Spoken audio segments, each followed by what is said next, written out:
also known as Trini Rasilo, and I'm back again with another video. Back with another one. So today we are going to be doing a hair tutorial. I have been very inspired by the whole Pop Smoke inspired braids that I'm seeing all over Instagram. But today I'm going to recreate that look with my locks, because you know what?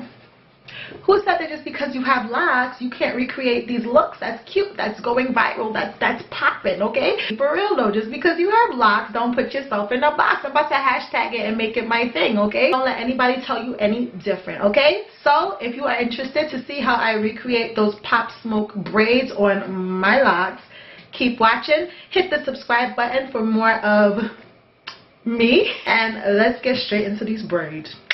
Alright you guys, so I'm starting with a Bantu out. These are the same curls that I got when I took my Bantu knots out. I'm going to go ahead and jump straight into the style. It's really simple. You're basically starting with a middle part. And I already naturally have this middle part based off of like how my hair was previously styled.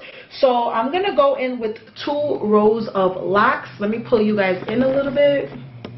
Go down a little bit.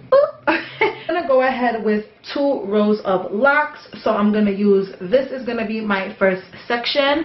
I'm going to go ahead and just put the rest of the hair in one just to get it out of my way. Being that this is the front of the hairline and I want it to be like extra crisp, just for the front of the hairline, I'm just going to moist my edges and, you know, just make sure that hairline is legit, like too legit to quit. So basically I'm just going to neaten up the perimeter of my head in the front, because that's really going to add the flair and the flavor to the style.